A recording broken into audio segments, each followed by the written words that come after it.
protected beneath tons of earth and are the most challenging offensive targets because they are the ultimate defensive hideouts, protecting civilians, soldiers, and our deadliest weapons. Now, bunkers on Modern Marvels.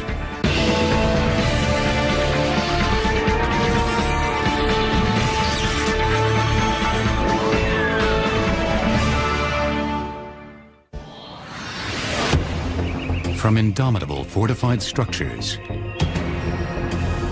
to secret hideaways buried deep beneath the ground, bunkers offer protection from one's enemies and the hope of a refuge in the face of unthinkable danger.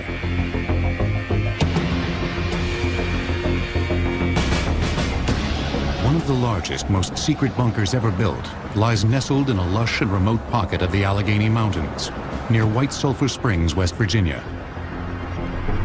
The luxurious Greenbrier Hotel and Recreational Facility is a 5-hour drive from the nation's capital. This 6,500-acre resort is a playground for the rich and famous. The 531-room main hotel is complemented by 3 golf courses and innumerable amenities. But this old Southern-style mansion belies a deep secret. Behind this utility door, marked high voltage to keep out the curious, lies the entrance to one of the largest, most secret bunkers of the Cold War. I'm standing at the wheel of a 25-ton blast door. This is one of 4 entrances into the bunker itself. We're standing at the west tunnel entrance. This particular door, as well as the other 3 doors, all have to be manually operated. It is 10 by 18, 18 inches thick, and it swings freely in closing it to lock it into place.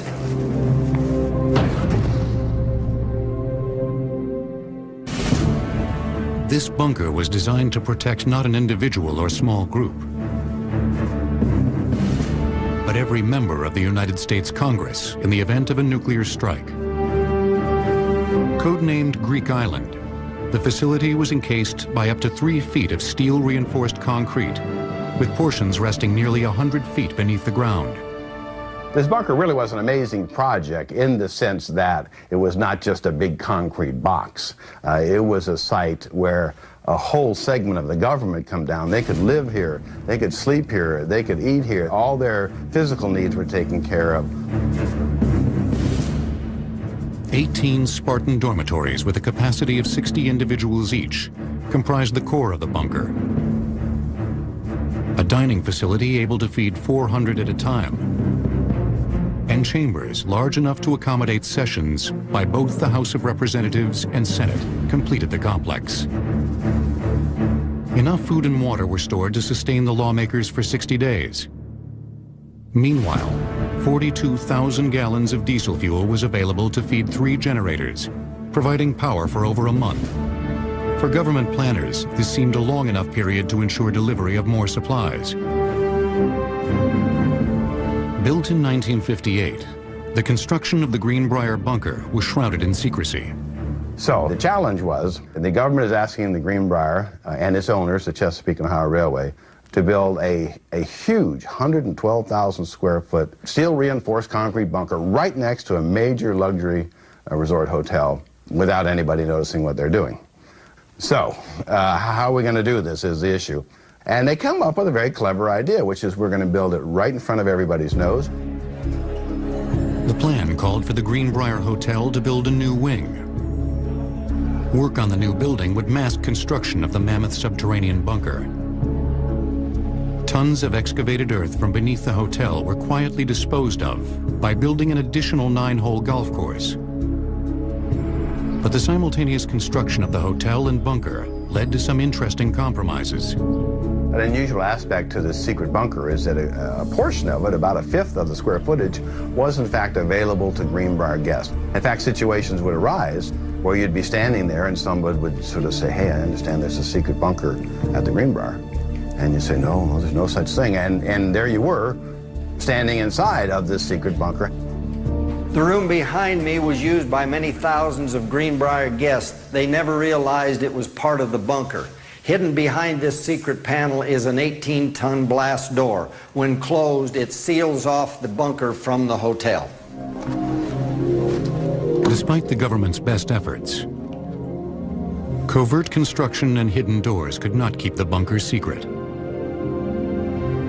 A Washington Post article in 1992 blew its cover, effectively destroying the facility as thoroughly as a nuclear bomb.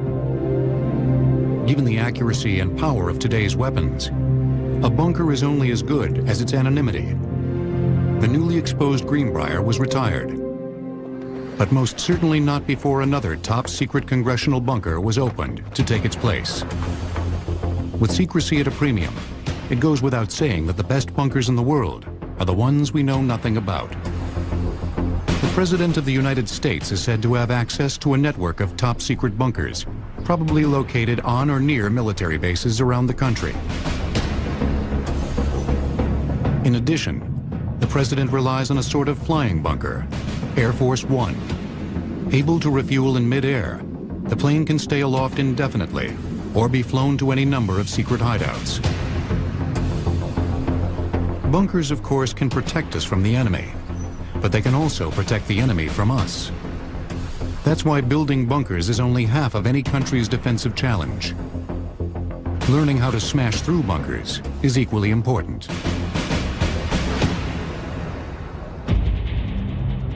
Beneath this desert landscape sits a state-of-the-art fortified defensive position, a military bunker. Safely hidden from sight, the bunker is built of concrete and reinforced steel and protected by tons of earth. But it is about to be utterly destroyed.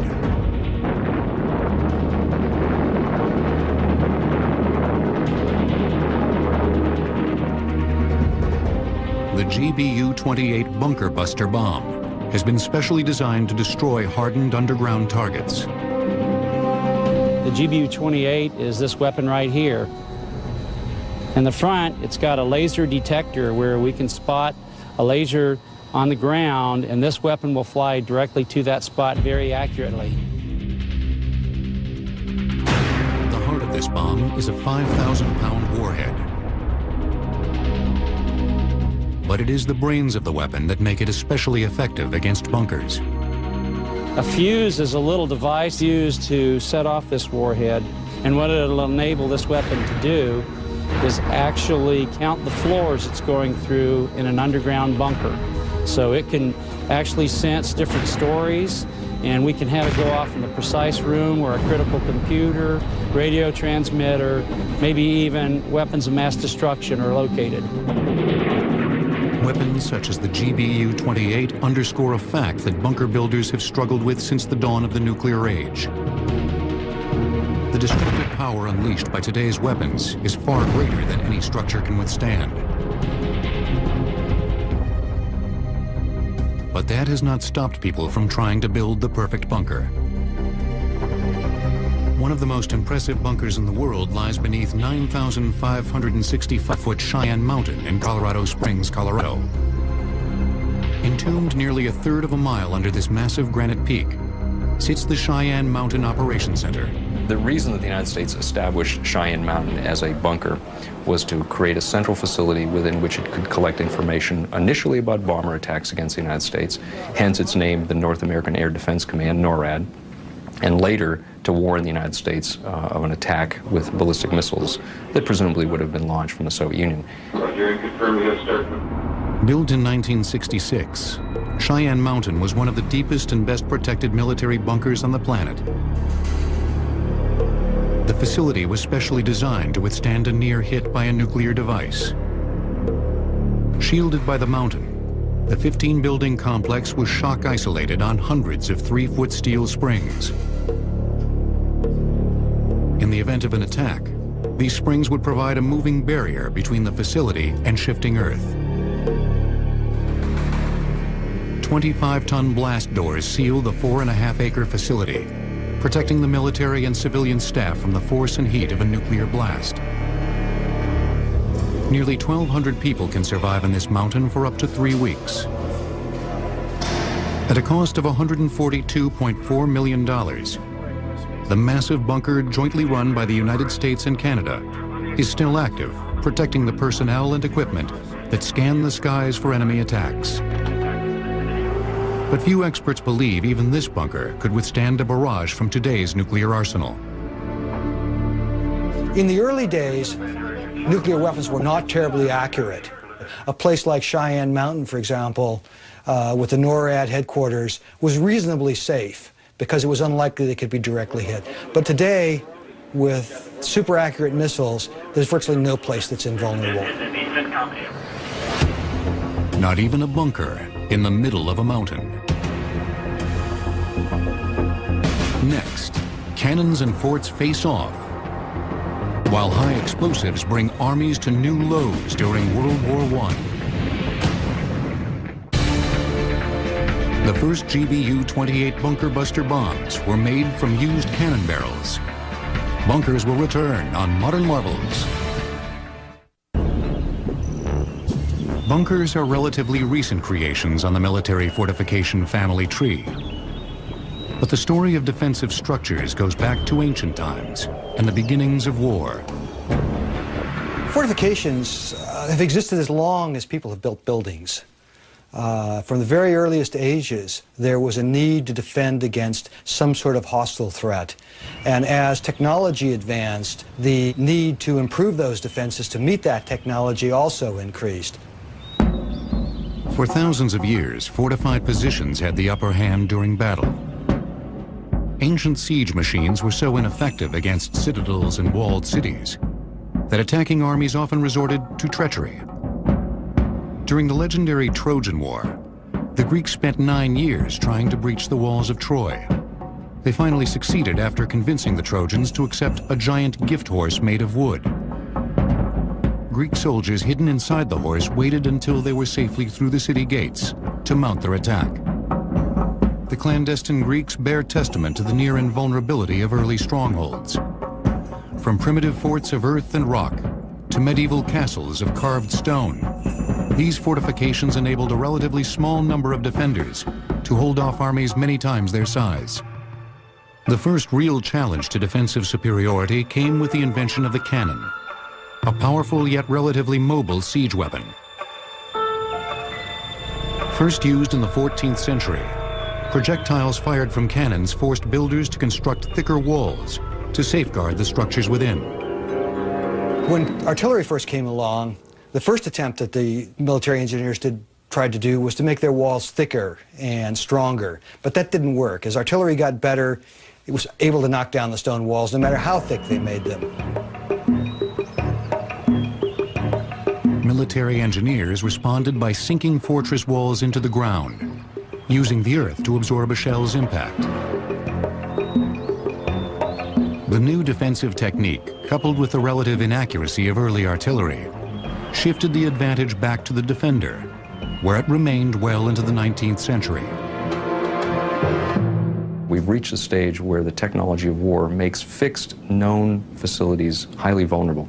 Once you have accurate artillery, you have the ability to destroy a facility. It might take you days or weeks, but very few things can withstand long-term assault with artillery. The American Civil War saw the first widespread use of these more accurate weapons. In 1862, just 2 years after the start of hostilities, the Confederate-held Fort Pulaski on Cockspur Island in Savannah, Georgia, bore the brunt of an attack using newly developed rifle-barreled cannons. Union shells fired from these weapons were stunningly accurate. Fort Pulaski's 7.5-foot thick walls were pummeled by artillery fired more than a mile away. The dominance of ramped earth and stone walls was quickly coming to an end. The introduction of high explosives at the end of the 19th century made forts even more obsolete. High explosives were capable of doing great amount of damage, more than any masonry or earth wall could sustain. So then there was a need to develop a new technology to deal with that. And the technology that they came up with was reinforced concrete. At the turn of the 20th century, both France and Germany began to use the new technology to strengthen existing forts. Neither country realized that just 15 years later, the hardened structures would be at the center of the greatest battles of the First World War. Germans built the first true military bunkers and incorporated them into their trench lines during World War I. These relatively small structures made of steel and reinforced concrete defended German troops, command centers, and weapons against the nearly 5 million tons of explosives fired by the Allies.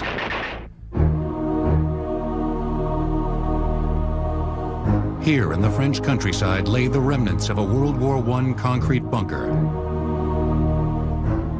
Less than 120 kilometers north of Paris, this structure was once part of a 250-mile trench and bunker complex, comprising the famed Western Front.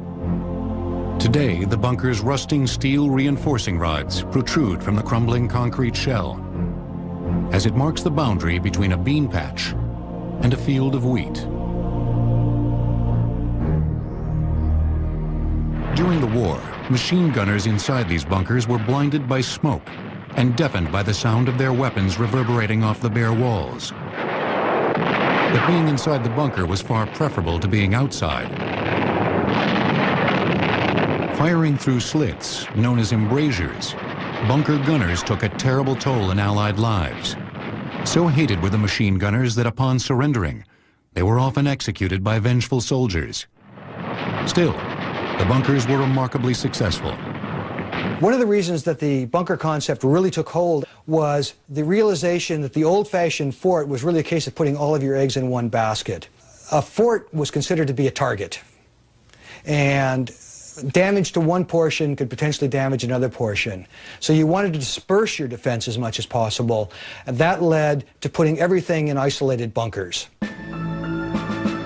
France and Germany each suffered nearly 1.5 million casualties in the Great War. The catastrophic losses prompted both countries to create bunker and defensive line fortifications on an unprecedented scale.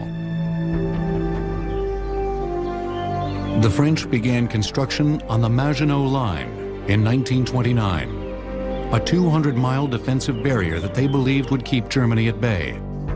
Stretching over much of the northern and eastern borders of France and incorporating many natural barriers, the mammoth structure may be the greatest bunker complex ever built. The Maginot Line used the theory of a thin, tough skin. A very narrow but very strong line of fortifications that was designed to repulse the enemy. The fortification consisted of a line of strong, mutually supporting, completely self-sufficient bunkers. Armed with machine guns and anti-tank weapons, much of the line bristled with artillery. Some of the structures were connected via tunnel to a subterranean support complex containing a command post, living quarters, storage facilities, and power plant. In short, everything necessary to make them fully independent. The largest structures within the line utilized integrated rail systems to move men and ammunition. Taken as a whole, the Maginot Line was a formidable obstacle to any hostile advance. But it would not fulfill the French desire to keep the Germans out. In 1940, soon after the outbreak of World War II, Hitler's forces completely circumvented the Maginot Line by first invading Luxembourg and Belgium to the north, and then descending into France. Between the wars, the Germans in particular developed a new approach to warfare.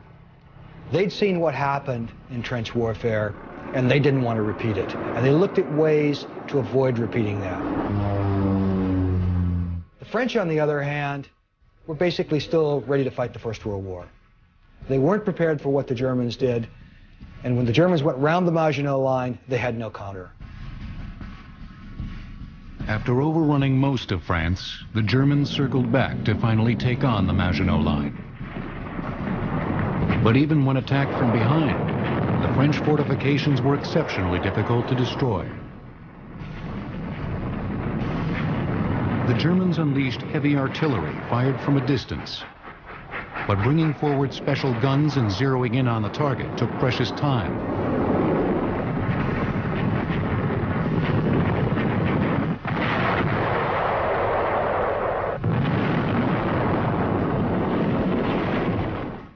lightning-fast German war machine, the best offense against bunkers was infantry soldiers. The many different types of bunkers in the Maginot Line meant that no one textbook maneuver worked. Most plans involved first blinding the bunkers with flamethrowers, then moving in close to plant an explosive device known as a satchel charge.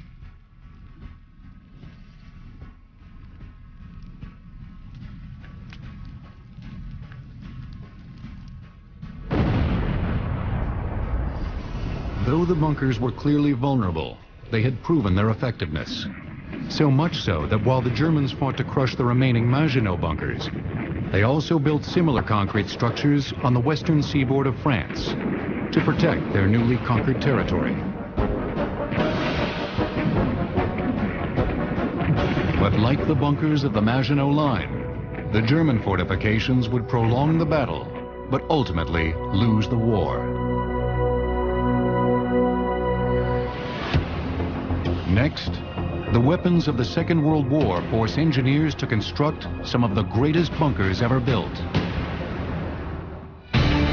German machine gun bunkers during World War I were referred to as pillboxes by English troops because they resembled a pharmacist's pill container. Bunkers will return on Modern Marvels.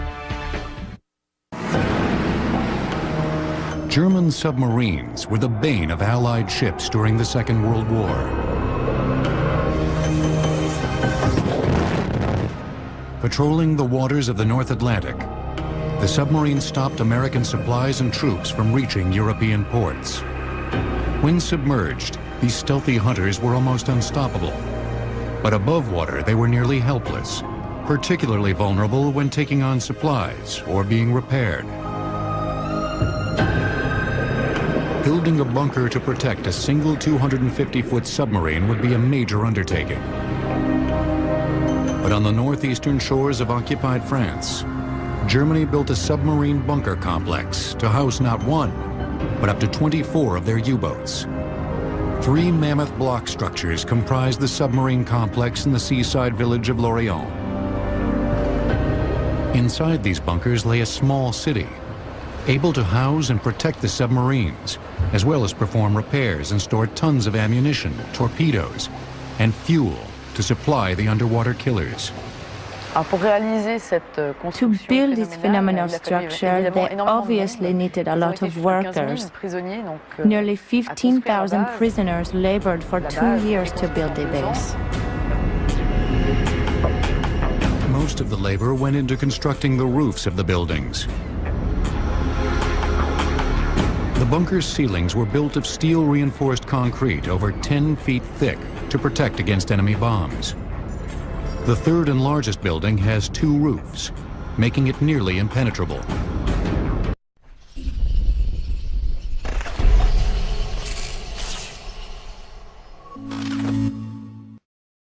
Le premier toit qui fait 3,50 m d'épaisseur et couvre. The first ceiling measures 3.5 meters thick and covers the entire building. Then there is an airspace on top of which there is a second roof which covers approximately 2/3 of the bunker. The roofs were so well built, they forced the British to develop special 6-ton bunker buster bombs called Tallboys. On August 6, 1944, the Royal Air Force scored a direct hit. This 15-foot wide crater on top of the roof is the result of the monstrous blast. But despite the tremendous explosion, the weapon was only able to penetrate a few feet. The roof was so thick, nearly 20 feet of solid reinforced concrete remained intact to protect the facility below. The Tallboy at least managed to land on the roof. Most other bombs earmarked for the bunker and the planes carrying them never came close. Over the course of the war, nearly 20,000 German soldiers were assigned to anti-aircraft batteries atop the bunker complex and throughout the surrounding city. Successful attacks by Allied pilots were nearly impossible. Aerial frontal attacks on the bunker were equally difficult. Many of the submarine pens have water-level blast doors that were lowered at the first sign of trouble. The barrier would stop torpedoes and specially designed skipping bombs from literally entering through the front door. For additional protection, the Germans scuttled 2 ships in the harbor. 200 yards from the bunker's entrance, the sunken ships provided an additional barrier to defend against torpedo attacks. The bunkers were impervious to nearly every weapon in the Allied arsenal. Still, they were vulnerable. The Lorient bunkers depended upon a steady stream of goods and materials to operate properly.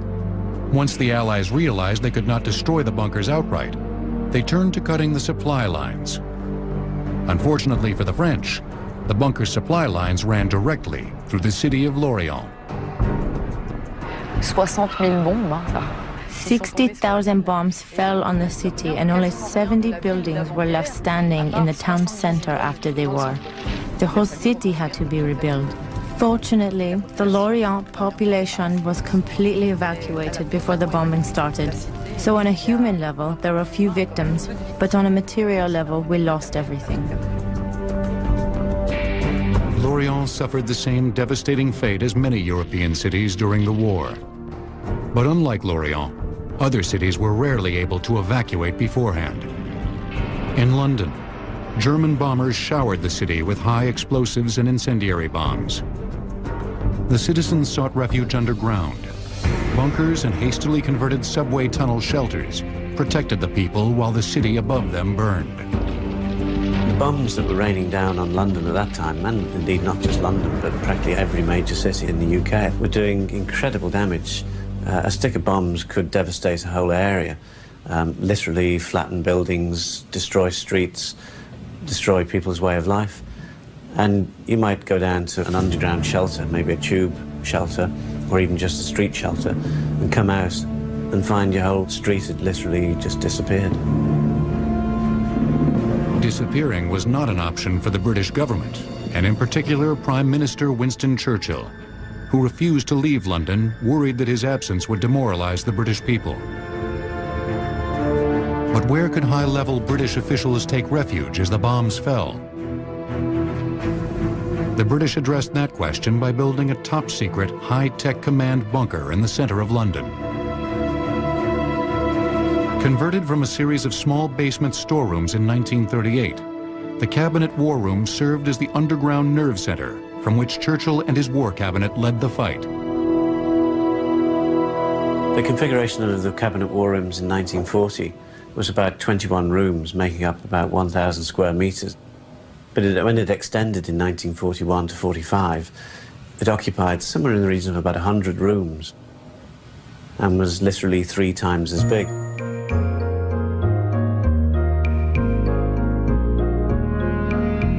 Located under the present-day Treasury building, the bunker is within walking distance of both Parliament and number 10 Downing Street. But it was chosen less for its size and location than for its strength. The building had a steel frame in it. Steel frame building technology was relatively new or even revolutionary at that time. It wouldn't necessarily stop a bomb, but it would hopefully withstand better if a bomb ever hit it. Unconcerned with aesthetics, British builders left these exposed steel girders visible in nearly every major room of the bunker. Oak joists shored up the smaller rooms and kept the ceiling from crashing down during bombing raids. I think the planners knew when it became a headquarters building that it wasn't, properly speaking, bomb-proof. But it was only at the end of 1940, so well into the bombing raids of the Blitz, which started in September of that year, that they finally began to install proper bomb-proofing. And what they put in was a layer of reinforced concrete, and quite the strongest concrete you can imagine, varying in thickness between about 5 and 10 feet, depending what it was covering.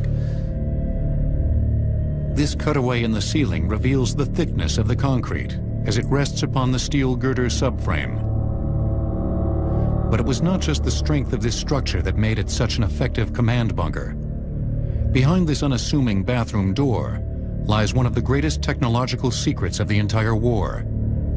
The war rooms were really Churchill's high-tech basement headquarters, and one of the highest high-tech items in it, I suppose, was the so-called transatlantic telephone. And it allowed the Prime Minister to talk to the President in complete secrecy. And it was, in effect, really the first direct secret hotline. So it was behind this humble door marked with a very basic toilet lock that some of the most secret and high-level conversations of the war were taking place.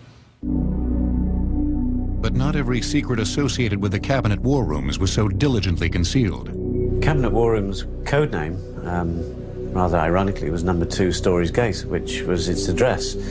So I think if the Germans ever did find out about it, they had a pretty fair idea where it might be. The Germans expected Churchill to be rather deeper and rather further away from his normal premises than literally 10 feet underground, 100 yards from his official residence. On the other side of the war, Adolf Hitler too sought shelter in underground bunkers.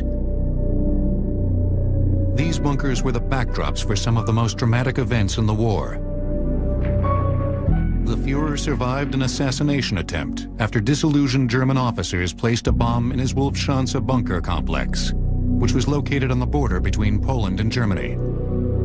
But the most infamous bunker in the world was constructed under the Chancellery building in the heart of Berlin. The reason that bunker survived, and it survived until the very end of the war when both Soviet and later American and other troops went in to investigate that facility, it survived because we, as the Allies, did not have weapons that were sufficiently accurate to destroy that bunker. What we were doing is launching aircraft and conducting raids against that bunker, but bombs in World War II had accuracies measured in hundreds, if not thousands of meters. And to destroy a hardened, deep underground facility or bunker, you have to have weapons that land directly on that facility, otherwise it'll survive forever. Though the structure survived the onslaught, Hitler did not, taking his own life inside the bunker on April 30th, 1945. With the defeat of Germany, America turned its full attention to the South Pacific and Japan. The death knell for the island nation arrived August 6, 1945. The atomic blast on Hiroshima killed nearly 100,000 people and forever changed the landscape of peace and war. Bunkers seemed pointless against the awesome power of a nuclear blast. Yet the terrible weapon would lead to a bunker building explosion, the likes of which the world had never seen. Next, frightened Americans dig in deep, while the Air Force builds bunkers to protect the deadliest of weapons. Winston Churchill's Cabinet War Room's bunker had many gadgets, including one of the first electric cigar lighters. Bunkers will return on Modern Marvels.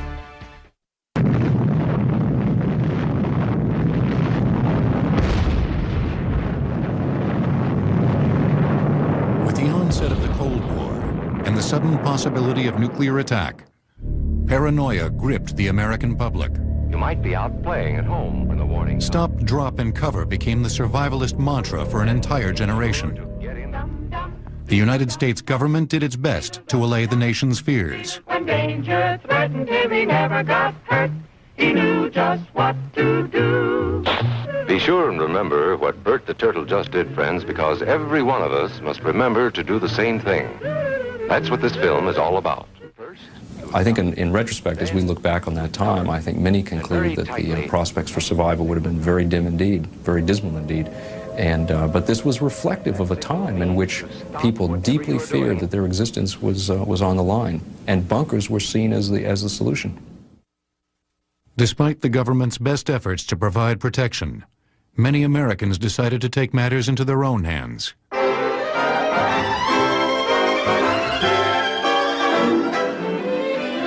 Backyard bomb shelters.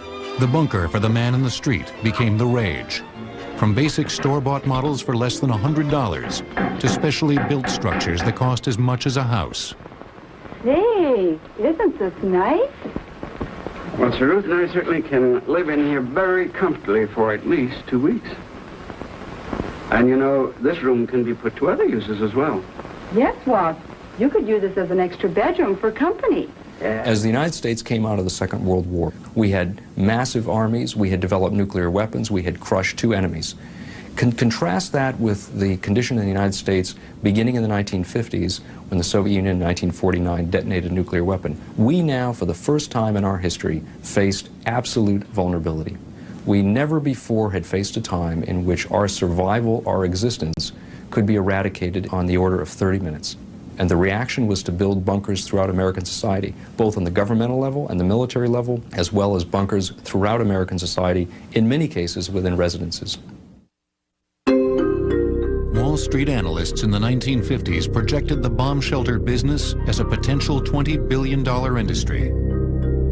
But this was a quiet building boom. The construction and subsequent storage of food, water, and supplies in underground shelters was performed secretly, not from fear of the Russians, but from fear of one's own neighbors, fighting for cover during a missile attack. Ironically, the best Cold War bunkers did not protect people from nuclear weapons, but instead protected the nuclear weapons themselves. Buried deep in the desert flatlands outside of Tucson, Arizona, sits one of the most advanced and potentially deadly bunkers ever built.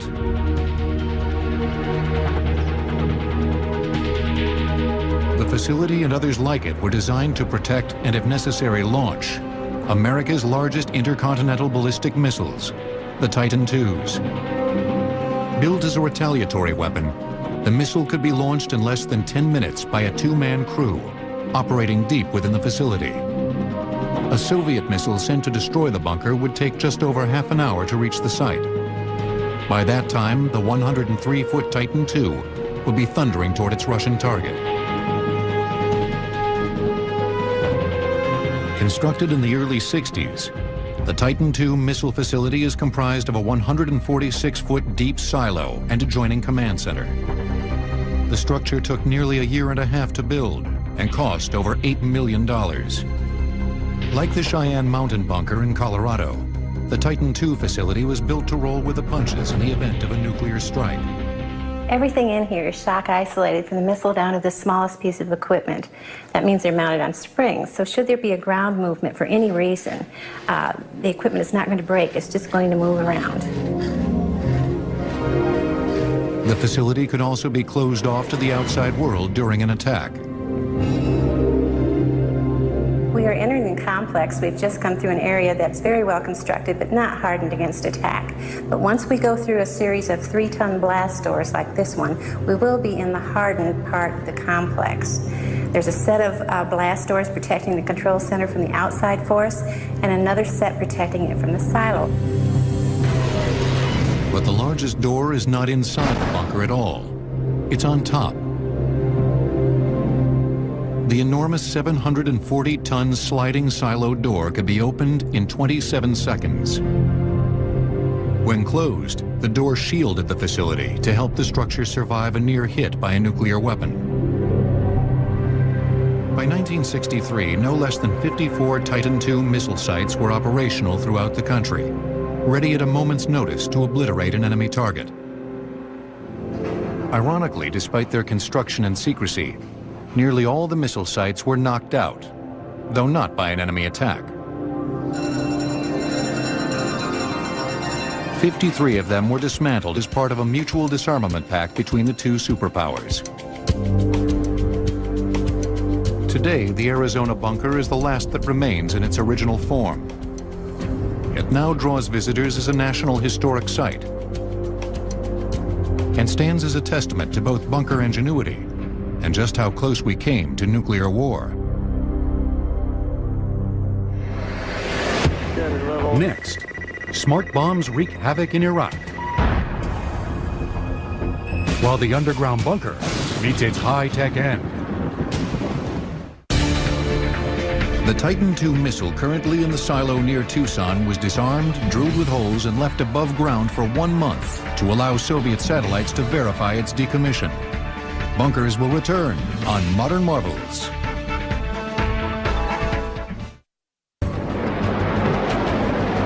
The Iraq War. As Operation Iraqi Freedom began, the Iraqis entrenched their forces to defend against the onslaught of U.S.-led coalition troops. Just as in Desert Storm, bunkers and fortified structures housed everything, from artillery to Saddam Hussein himself. But the sense of security provided by these bunkers was quickly shattered.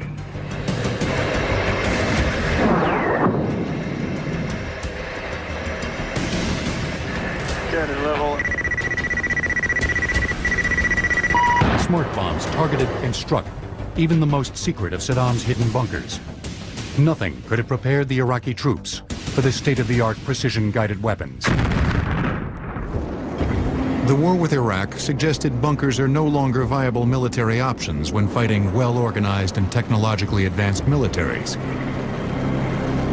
And the U.S. Armament Center at Eglin Air Force Base wants to make that a reality. Occupying an area 2/3 the size of Rhode Island, the Air Armament Center on the Florida Panhandle builds and tests state-of-the-art bunker-busting weapons. Here, test pilots and scientists are able to perfect the guidance and delivery systems for these bombs by dropping them as if in a real battle situation. When we're testing bunker buster type weapons, the idea is to put the weapon on the target. Ultimately, you plan a specific route to get to the target, and you release the weapon at a specified range from the target. The weapons are so accurate, they can be dropped by planes up to 10 miles away and hit within feet of their target. Special fuses, guidance systems, and the ability to burrow underground make these bombs perfect bunker killers. But how do you test the individual components of a weapon that travels over 1,000 feet per second and is vaporized within milliseconds after impact? We use our sled track tests. 4, 3, 2, 1.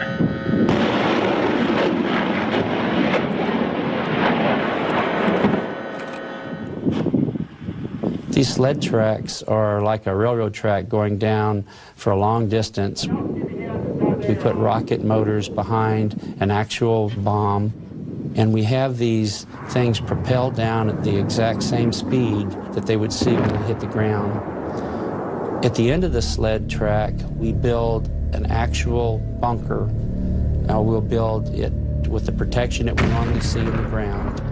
We have the hardened concrete, we have layers of dirt, and with that, what you can see is that we can test any of our warheads very effectively, just like it were flight tested.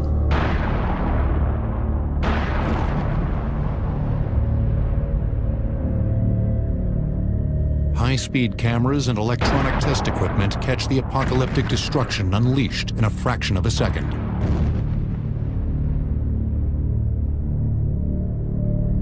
I do see a time when bunkers will no longer be a utility military protection, because we do have much more capable weapons in our inventory.